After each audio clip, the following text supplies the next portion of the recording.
Assalamualaikum warahmatullahi wabarakatuh. Saya Rizky Zulfan Nugraha, mahasiswa FKIP Huamka Prodi Bimbingan Konseling. Berikut merupakan video pengenalan lapangan persekolahan atau PLP 1 di SMK Averus Jakarta Selatan bersama dengan rekan saya yang bernama Amin dan Syahid. Lalu sebelumnya, apa sih pengenalan lapangan persekolahan atau PLP 1 itu? Jadi PLP 1 itu adalah tahapan pertama pengenalan lapangan persekolahan program sarjana pendidikan yang bertujuan untuk membangun landasan jati diri seorang pendidik melalui kegiatan langsung di sekolah mengenai kultur, tata tertib di sekolah maupun kegiatan-kegiatan yang ada di sekolah tersebut. Semoga video ini bermanfaat bagi kalian yang menonton. Selamat menyaksikan. Terima kasih.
daripada nantinya murid-murid yang diajarkan oleh kita.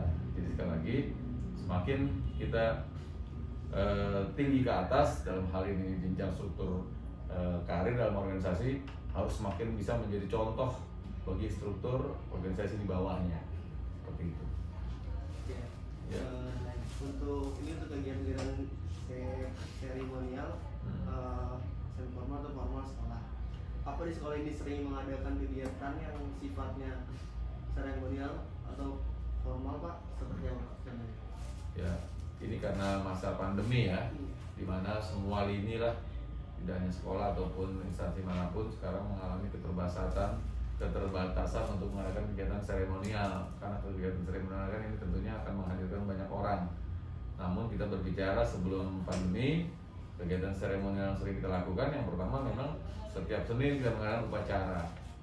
Upacara ini adalah salah satu kegiatan seremonial yang sifatnya memang harus diikuti.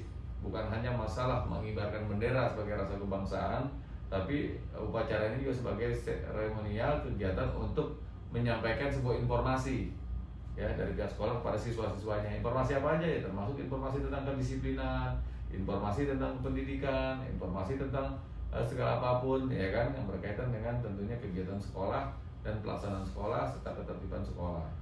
Yang kedua, seremonial yang sering kita lakukan juga, kita sering mengadakan kegiatan-kegiatan hari besar. Karena di sini 99% yang tadi saya katakan beragama Islam, kita kadang-kadang mengadakan kegiatan Maulid, ya kan, kegiatan Isra Mi'raj.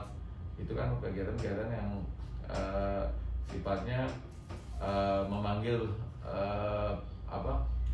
penceramah ya, dan diikuti oleh semua guru maupun siswa, seperti itu. Buka puasa bersama dan sebagainya, ataupun kegiatan seremonial yang sifatnya pembelajaran seperti kunjungan industri ya, kita melakukan kunjungan industri ke tempat-tempat perusahaan-perusahaan, pabrik-pabrik ya, itu hampir rutin setiap tahun. Tapi sekali lagi, ketika memang masa pandemi, kegiatan tersebut hampir tidak kita lakukan karena menyangkut masalah protokol kesehatan. Jadi upacara mungkin mudah-mudahan anak-anak kami ini tidak lupa lah upacara ya kan. 1 tahun lebih ya, bahkan hampir 2 tahun mereka tidak upacara. Jadi nggak ada lagi yang ngajarin adik-adiknya. Tapi saya yakin ya, mungkin anak-anak kelas SMP juga kan ada upacara nanti dilatih, seperti itu. Saya rasa itu kegiatan seremonialnya. Ini masuk ke dalam kegiatan rutin di sekolah ini. Selain proses KBM, ada yang namanya kegiatan rutin kokurikuler atau ekstrakurikuler. Apa saja sih kok kegiatannya? Bentuk kegiatan dari itu? Ya, kalau balik lagi ya, masalah pandemi nih. Jadi saya berbicara mungkin sebelum pandemi ya. Kalau masa pandemi jangankan kegiatan ekstrakurikuler atau kokurikuler, kegiatan yang resmi aja diadakan di rumah seperti itu, apalagi yang ekstrakurikuler yang wajib aja di rumah. Namun sebelum pandemi kegiatan kita banyak, kegiatan ekstrakurikuler maupun kokurikuler. Kalau ekstrakurikuler ini banyak, ada apa pencinta alam juga kita ada, terusnya juga ada itu yang namanya pencaksilat, terus ada juga yang namanya dance ya, seni semuanya. Ada juga kegiatan yang namanya keamanan siswa, palang merah remaja, ya itu banyak kegiatan ekstrakurikuler. Terus juga yang kokurikuler, ada juga pelatihan-pelatihan menggunakan bahasa Inggris dengan baik, pengajian, hadroh dan sebagainya. Cukup padat lah, bahkan sekolah ini nggak pernah ada hari liburnya. Kalau saya lihat hari Sabtu ada yang tim hadroh, tim pencaksilat, tim taekwondo, malam minggunya ada yang pencinta alam ya, ada juga yang basket seperti itu, futsal yang lagi sedang digemari remaja. Futsal, basket itu sangat ramai lah sebenarnya, cuman untuk tempat ini sini sempit. Biasa kita menyewa pemain lapangan futsal, tempat anak-anak main badminton, basket dan sebagainya. Adapun kegiatan taekwondo yang saya perhatikan suka malam di sini nih. Pencaksilat taekwondo malam. Minggu paginya ada hadroh, ujian Al-Quran dan sebagainya. Cukup padat lah untuk kegiatan ekstrakurikuler. Bahkan kalau saya lihat anak itu lebih cenderung mengikuti kegiatan ekstrakurikuler dibandingkan dengan kegiatan PJJ biasa atau bukan PJJ, KBM biasa. Mungkin bosen, anak-anak jenuh. Kadang-kadang anak itu sukses karirnya nanti bukan berdasarkan kegiatan di kelas. Bisa jadi ya di kelas itu biasa, mungkin nilainya rendah, tapi kegiatan ekstrakurikulernya dia main futsal, dia main basket, ya kan, sepak bola dan sebagainya. Nah itu kadang-kadang lebih bagus. Makanya pemerintah dalam pembelajaran ini anak jangan dilihat hanya pelajaran umum. Pelajaran umum nggak mampu nih, udah dicek lah sebagai anak malas dan saya belum tentu. Bisa jadi di umum memang bukan kodratnya dari Allah ke situ. Ya, kita lihat Lionel Messi ya, coba Lionel Messi suruh hitung aljabar, mungkin nggak bisa. Tapi duit dia berapa triliun dengan keahlian ekstrakurikuler dia, yaitu sepak bola. Seperti itu. Jadi potensi anak itu memang dari sang pencipta ya lain-lain. Beda-beda, nggak semuanya diciptakan harus jadi B.J. Habibie, ya kan? Nggak semuanya diciptakan harus jadi seorang profesor, ahli baca, ahli buku, kutu buku, nggak juga. Ada juga Allah ciptakan kayak Lionel Messi, Ronaldo, ya kan? Kalau petinju, Tyson tuh ke sekolah, preman lah, tukang gebukin orang jadi di penjara, tapi kan jadi petinju yang legendaris. Seperti itu juga Maradona yang ini. Ada juga orang Indonesia yang orang NTB itu di Bima, kerjaannya lari terus bolos, akhirnya dia menyumbangkan medali untuk bangsa Indonesia dengan menjadi lari tercepat 100 meter di kejuaraan internasional. Nah itu, jadi Allah itu nggak ciptakan orang untuk jadi ilmuwan semua, sesuai dengan apa yang menjadi kehendaknya. Seperti itu. Iya Pak, di sini ekskul yang paling diminati siswa itu apa sih Pak? Nah kalau untuk ekskul yang saya bilang tadi, untuk yang pria memang sekarang lagi gandrung futsal. Nah tapi semenjak corona ini memang sangat menyedihkan ya, udah nggak ada lagi. Bangkrut loh Pak ini futsal. Futsal, basket, pencaksilat diminati sama anak kita, olahraga seperti itu. Ada lagi? Untuk ekskul yang paling sering mengikuti perlombaan itu? Ya itu sekarang suka ngikutin di sekolah lain gitu ya. Itu dia futsal. Futsal memang lagi nih futsal, basket ya agak terlalu jarang. Pencaksilat pernah kita juara di sekolah kita ini, juara perunggu lah untuk ini pencaksilat pernah itu secara tingkat provinsi. Ini masuk ke pertanyaan tentang praktik kebiasaan dan kebiasaan positif Pak. Pertanyaan itu kebiasaan positif dan praktik kebiasaan apa ada Pak? Kalau ada seperti apa? Praktek kebiasaan gimana ya maksudnya? Kayak misalkan biasanya tuh kayak ada praktek untuk perlombaan di sains atau apa gitu. Nah itu dia yang saya bilang ya, untuk praktek sains, ilmu pengetahuan memang sekolah kami sampai saat ini masih jarang ya. bisa dikatakan jarang lah, jujur saja ya, untuk itu jarang. Kegiatan olimpiade matematika seperti itu ya, istilahnya sebagai pelajaran-pelajaran sains lainnya gitu kan. Karena kita di sini kan sekolah vokasi ya. Sekolah vokasi itu gimana, sekolah untuk meningkatkan praktek dalam bekerja nantinya gitu. Kalau beda mungkin dengan anak SLTA ya, sains ilmu pengetahuan kan seperti itu. Tapi kalau anak kita di sini lebih ingin menunjukkan keterampilan dalam bekerja sesuai dengan program-program yang dia ambil seperti itu. Jadi yang dipastikan kalau masalah lomba-lomba sains itu hampir pastikan tidak ada. Tapi kami pernah 4 tahun yang lalu, anak akuntansi namanya saya lupa itu, dapat nilai UN itu matematika 100, dengan poin 100. Jarang anak UN itu matematika dapat nilai 100 gitu. Cerdas dia gitu. Kita keluar dari tema pertanyaan tadi. Saya mau nanya kalau apa sih tujuan diterapkannya pendidikan karakter di sekolah ini? Tujuan pendidikan karakter itu sebenarnya bukan tujuan pendidikan hanya sekolah kita, itu menjadi tujuan nasional. Kita kan kurikulum 13 ini, kurtilasi ini adalah pendidikan berkarakter. Maksudnya apa nih karakter ini? Karakter itu kan akhlak, kelakuan ya, perilaku.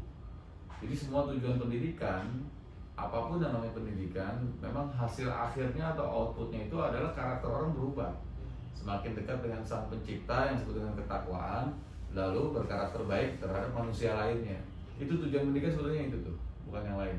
Sebagai contoh, ada seseorang pendidikan yang umpamanya dia seorang pegawai kantor ya, jurusan OTKP ya, otomatisasi tata kelola perkantoran.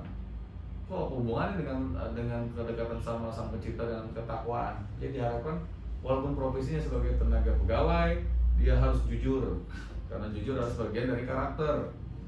Nah, kedua, dia tidak korup, dia tidak bohong, dia tidak berbuat semena-mena. Jadi apapun jurusan pendidikan ini harus mengacu kepada ini, ketakwaan kepada sang pencipta dan berkarakter baik terhadap lingkungan, tidak merugikan masyarakat.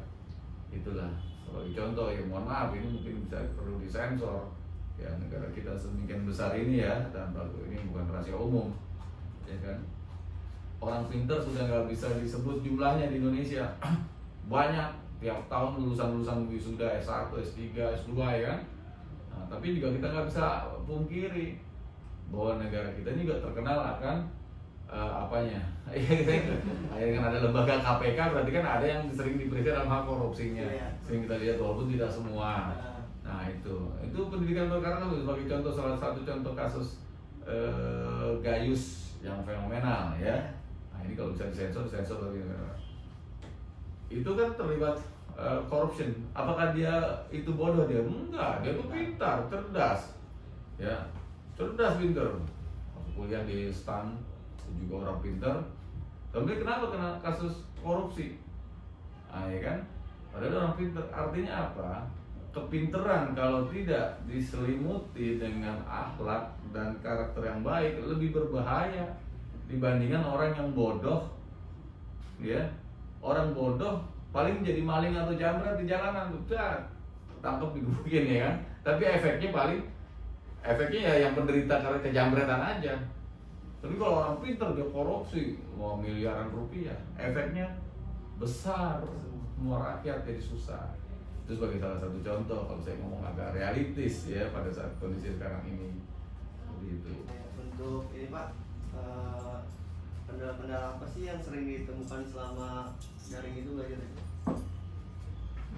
Kendala ya? Iya, kendala-kendalanya. Kendalanya sih itu tadi yang sudah saya jelaskan, paling di masalah kuota sih, kuota internet. Walaupun kita sudah mendapat kuota gratis dari pemerintah, tapi ada saja anak yang si kartu perdananya itu tidak dipakai gitu. Padahal kan kita kan sudah mendaftarkan nih, agar si anak itu mendapatkan kuota gratis, tapi masih ada aja gitu yang tidak dipakai. Dan mungkin ada beberapa anak yang misalnya HP-nya rusak, atau satu rumah itu hanya ada satu HP, sedangkan dia punya adik atau punya kakak yang memang menggunakan pembelajaran itu menggunakan HP gitu, jadi HP-nya ganti-gantian. Itu paling kendalanya itu aja sih kalau selama daring ini. Untuk pertanyaan terakhir, apakah guru sering memberikan motivasi selama daring dan contoh motivasinya itu seperti apa Pak? Kalau untuk motivasi sih yang sering saya sampaikan kepada siswa ya itu terkait tentang kejujuran sih. Itu karena ketika mereka daring ya tidak ada yang mengawasi mereka gitu. Belum tentu orang tua di rumah itu mengawasi 100%. Misalnya sedang ujian PTS misalnya gitu ya kan, penilaian tengah semester. Di rumah kan mereka tidak ada yang mengawasi, apakah mereka menyontek atau kayak gimana nggak tahu. Itu yang ditekankan oleh saya sih itu terkait kejujuran gitu. Karena dimanapun tempatnya, dimana kita kerja atau bermasyarakat, kejujuran itu menurut saya itu nomor 1 gitu. Kalau misalnya dia sudah tidak jujur, misalnya di pekerjaan mereka setelah lulus dari sekolah, mereka nggak bakal dipakai di perusahaan, di tempat kerja mereka nggak bakal dipakai gitu. Yang paling penting itu kejujuran. Jadi misalnya ketika PTS nih, ya mereka harus jujur, nggak nyontek. Atau di rumah kan bisa searching Google nih misalnya ya kan, artinya kan nyontek gitu kan. Nyontek kan salah satu perilaku yang tidak jujur gitu. Itu sih yang sering saya tekankan kepada siswa-siswa dalam daring ini ya. Mungkin cukup ya Pak pertanyaannya, karena kan kita sudah cukup untuk pertanyaannya. Jadi mungkin itu saja sih Pak, kurang lebih dari kita.